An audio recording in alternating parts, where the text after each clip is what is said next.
Uh-oh.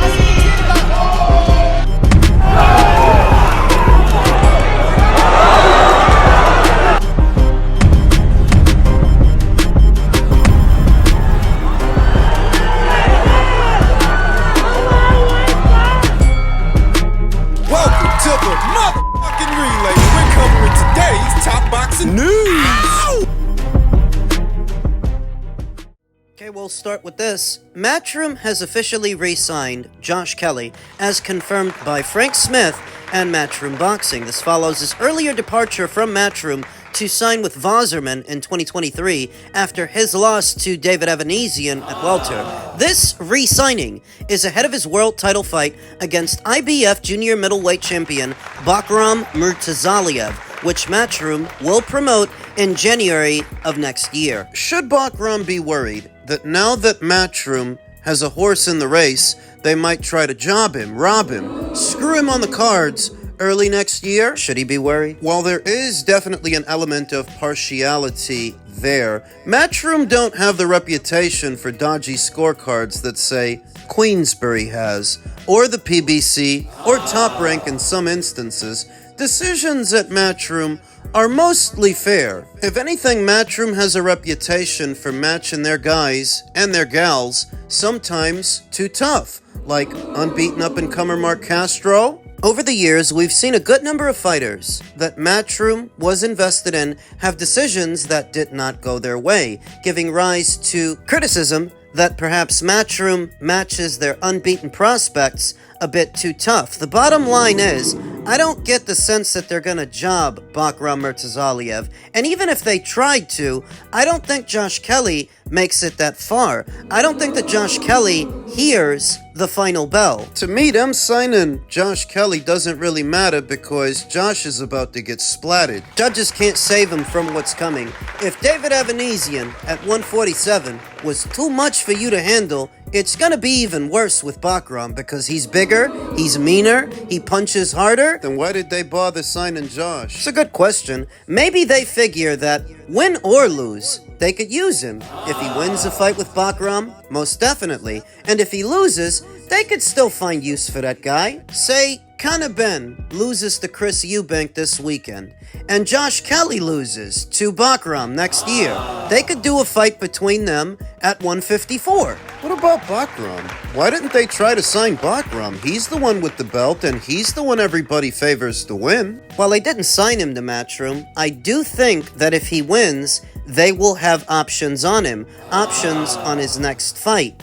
Bakram is promoted by Main Event's Kathy Duva and managed by Aegis Climas. A lot of fingers in that pie. Oddly enough, nobody really wants to eat it. Kathy Duva's best bet and Aegis Climas' best bet to make any kind of money from Bakram is renting him out to Matchroom, letting Matchroom use him if they want to use him, and I think they do. It's been over a year since Bakram's last fight, the big win over Tim Tszyu, and neither Aegis Climas or Kathy Duva have been able to get him a fight. They didn't make no money from this guy this whole year. Ideally, they probably wouldn't want to share him, but the situation for Bakram is less than ideal. Over a year later, they couldn't get him a fight, so they couldn't make any money from him. Your best bet to turn over any kind of a profit from this guy is to let Matchroom use him, and they're about to. I anticipate that Bakram is going to steamroll Josh Kelly.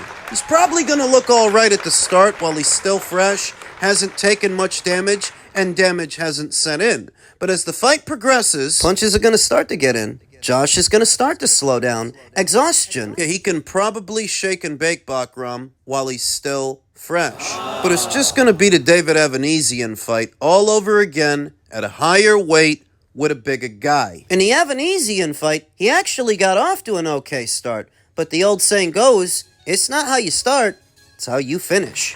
Elsewhere in the junior middleweight division, Virgil Ortiz thinks the blame for the lack of an agreement should be on Boots Ennis and his team. He said, "How come we didn't fight at Boots' first fight at junior middle? At the end of the day, we were ready to fight him for his fight, but they went another way."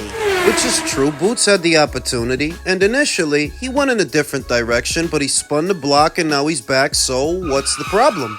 What are you really saying? That because of that, you guys should never negotiate? You guys should never talk about doing the fight again? The first set of talks between Terrence Crawford and Errol Spence Jr. did not work out, but they eventually came back to the table and worked it out. The first set of talks between Canelo Alvarez and Caleb Plant, the first set of talks and the second, did not work out, but they eventually came back to the table and worked it out, so why don't you work it out? Because Virgil don't want to and because his team don't want to. But what is so dramatically different between the time that you accepted the fight before and now? What changed? It wasn't even me that said it. It was Leo, friend of the channel and a regular on the live stream panel, that cited, before, Boots had not yet made his junior middleweight debut, and that's what's different. We already know Virgil's got a lot more time in at junior middle than Boots Ennis. He's been there for a little over a year and 5 fights now, and he would have had the drop on Boots had they fought then,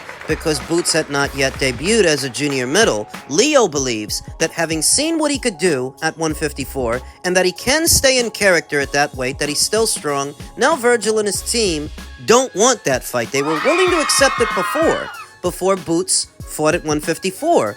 Not so much now, and that's what's different. You know what I mean? If I can fight whoever I want at this point. I fought Bohachuk, I fought Madrimov, and I fought Lubin. A lot of those fights, people thought I was going to lose. People thought I was going to lose to Madrimov because he gave Crawford a tough fight. People thought I was going to lose to Lubin. They thought he was going to box the shit out of me. You know, so I mean, like, I can do whatever I want. I don't care what people think. I don't care if it's Roy Jones, as great as his career was. I don't care. I don't know. People always have a lot to say. As far as Virgil's concerned, he's already climbed the mountaintop because he fought Sergey Bohachuk, because he fought Israel Madrimov, because he just knocked out Lubin. Sorry to tell you, that's not the mountaintop at 154. That's not the mountaintop anywhere. This idea that somehow Virgil is ahead of the curve, that he's the A side over Boots? Everybody on Virgil's side is trying at their own angle to sabotage this fight. All of them. You know, Rick Merrigan is asking for $10 million, while Oscar De La Hoya says that Virgil is the A side. Virgil's father is talking about a hand injury. And Virgil himself says, at this point, he can do what he wants. He can fight whoever he wants. So why doesn't he want to fight Boots? You know why. We all do. This hardline stance that they're taking, near as I can tell, has already costed Virgil not 1, but 2 fights, because they tried to claim A-side status over Xander Zayas. Remember? They tried to tell him where the fight would be, how much the fight would pay, that Virgil has to get half, even though Virgil doesn't have a belt and Xander does. They tried to pull rank on Xander Zayas, and now they're doing the same thing with Boots Ennis. Virgil's supposed to be the A-side without the receipts to back it up. That is not how this works. Though some people are trying to spin it based on the perceived commercial value of the fight and who's going to bring more fans to the table. Alexis Rumbero, friend of the channel, speculates that Virgil will bring more Mexican-American fans to support the fight than Boots will bring to support the fight. But I figured that if Virgil had it like that, he'd be selling more than Boots now, except that he's not. He isn't. The most that Boots ever sold for a fight was in the neighborhood of 14,000 plus, whereas Virgil's last fight, what was that? 9,000, if that? So how the fuck am I supposed to qualify this evaluation when you're ignoring who's actually selling more tickets? Been served, nigga! Think about it. How are you making estimations about what each fighter is worth by ignoring what each fighter is worth? Right now, not later. The fuck? It is what it is and what I always thought it would be, because I never thought that we was gonna get Boots versus Ortiz next, or even after next. I told you in video after video, Golden Boy Promotions doesn't have that many flagship fighters. They simply don't have the bodies to spare to roll the dice on a Boots fight. So they'll fuck it up. They'll find a way, and that's what they're doing. But don't pee on my leg and tell me it's raining. Don't tell me Virgil's the A-side based on tickets he hasn't sold yet and what you think he might do. The fuck is he actually doing is what's important, I'd say. This is how it's gonna go. Sebastian Fundora's fight with Keith Thurman was called off due to a reported injury. I don't believe he's actually injured. I believe that is Samson Lukowicz once again exaggerating. They pulled the plug on that fight because it ain't gonna sell nothing. And the only way it gets rescheduled is on the undercard of a bigger fight. Say Manny Pacquiao versus somebody at the PBC. But without that, I don't think it happens, and if it don't happen... That would leave Sebastian Fundora free to enter into negotiations for a bigger fight with Virgil Ortiz, who by then, likely in the second quarter of next year, will be all healed up from his quote-unquote injury. Sebastian will be all healed up, Virgil will be all healed up, and they'll do a fight amongst themselves. That's what I believe is going to happen. So Boots better get cracking and find a quality opponent. Just because Virgil ducked you doesn't give you the green light to fight another bum. You gotta fight somebody good. You still gotta fight somebody good. Find somebody. Men's super middleweight news. Veteran trainer Bomac McIntyre on Christian-Mbilli's hesitation. That's the proof of who Lester Martinez really is. When the judges' scorecards were read, revealing that Lester Martinez had stepped up to boxing's highest stage and produced a Fight of the Year candidate by gaining a draw with top-ranked super middleweight Christian-Mbilli, Martinez's trainer, Brian Bomac McIntyre, encouraged his fighter. "We won. With the boxing world, we won," McIntyre said that September 13th night at Allegiant Stadium. "They heard about you, but to put on the performance you did there against Mbilli, you actually won." For Team Mbilli to say no, I don't want to go right back into a fight like that. That's the proof of who Lester really is, McIntyre said. Martinez, 19-0 with one draw, will move to a March main event on ProBox TV, company founder and boxing scene owner Gary Jonas said this week. And Mbilli is moving to a planned bout expected to occur in January versus former junior middleweight champion and recent super middleweight title challenger Jaime Munguia of Mexico. I don't see Mbilli getting beat. Munguia slowed down, ProBox TV analyst Paulie Malignaggi said on Wednesday's episode of Boxing Scene Today, in reference to Munguia's December 2024 upset loss to France's Bruno Surace. So Paulie's got Mbilli winning the fight. Christian Mbilli and Jaime Munguia are both pressure fighters, and both take quite a bit of punishment in a fight. Though over the years, Jaime has been hit more and been in more wars than Christian comparatively. So maybe Paulie is right, and maybe it's finally caught up to him. We'll see. ProBox TV analyst and former 140-pound champion Chris Algieri said he can see what's transpired here. After going through a hellacious boxing war, the Mbilli team is taking a step towards long-term preservation by not going right back to Martinez, whose surging effort to close the bout made him a 97-93 winner on one judge's scorecard. Mbilli went to dark places versus Lester the Molester. While it seemed Lester went there too and was shown the light, Algieri said, Lester was brought out and stepped up to the plate during the fight's toughest moments, and Mbilli stepped back. Does he want to go to dark places again? We won't know until they fight. Bomac McIntyre made it clear in his interview with Boxing Scene that Martinez was always up for an immediate rematch after telling McIntyre in the ring on fight night, "We've got to run that back." Hell yeah, I wanted it next, McIntyre said. Really, really wanted it. Because, you know, the first fight was supposed to be 12 rounds. They changed it late to 10 rounds. We would have won had that been 12 rounds. The next one is 12. They stayed away from it. McIntyre said he respects any decision aimed towards caring for a fighter's health. Fights like that do take something out of you, and Mbilli fought his ass off. Was winning before Lester came back and really pulled it off. Lester's okay with jumping right back into the tough fight because he's worked his way back into that fight and looked right at me after it, saying he wanted more. The kid wants it. Let's get it. What tells the story? The fight was hard on the both of them. It was hard on Lester, it was hard on Christian. But if at the end, one guy is saying he's ready for more and the other guy isn't, that tells the story. Boo him, Christian-Mbilli, for making this decision. Go ahead. Yeah, Jimmy, when you told us what the topic was for this episode, What'd you say? Tell the truth. Whack. Not this fight not happening next is whack. And listen, we were robbed of the fact that was a 10-rounder, not a 12-rounder, Yes. that first fight. Because we were robbed of 2 epic rounds, which probably would have given us a winner, because we had a draw in the first fight.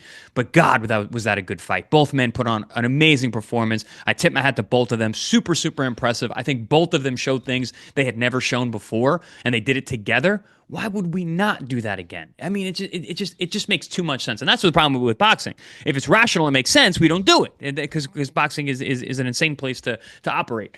And it's really unfortunate. depends on who it makes sense for, Chris. Yeah, it might make sense for the fans who really want to see a rematch, and it might make sense for Lester, who wants to run it back, but for Christian?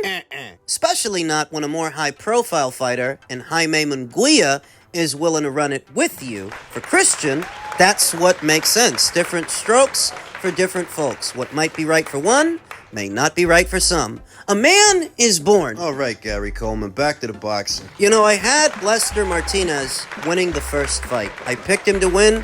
It resulted in a draw. Then I picked him again, on the premise that rematches are often won by the fighter who can change. The fighter who can take what they experienced in the first fight and tweak the strategy. For me, that's more Lester the Molester than Christian-Mbilli. Christian is a pressure guy. He's gonna fight in a second fight, same way he fought in the first one. Really? I'm not mad the rematch fell apart, because Mbilli versus Munguia is a good fight too. That has Fight of the Year written all over it too, except in that one, somebody might get knocked out. Hyman might get knocked out. I mean, if a Frenchman with only 4 knockouts can do ya, Christian might do ya. Meanwhile, Lester Martinez will headline his own show via ProBox TV. I feel like ProBox is doing a fantastic job of filling the gaps in between the bigger shows, like what Top Rank used to do. The show's on their regular schedule, to a lesser extent the PBC. It's been a while since they even had a regular schedule of fights. And what is filling the void now are ProBox shows. A mixture of ProBox shows and MVP shows. And I think ProBox is doing a great job of filling the void. Now that Lester the Molester has introduced himself to the world and people know what he's capable of, that doesn't just enhance his profile, but it enhances the profile of the card and ProBox for promoting him. So he'll probably get some eyes on that show that he's supposed to do next year, and that's good. They're doing a show for IBF featherweight champion Angelo Leo. They're doing a show for Lester Martinez. And based on what I've seen of ProBox, I'm looking forward to both of those shows. There's a silver lining in all of this. No, we're not going to get the Martinez versus Mbilli rematch, but we are going to get Mbilli versus Munguia, and we are going to get Martinez in a show of his own. It's the light at the end of the tunnel. The silver lining, as they say.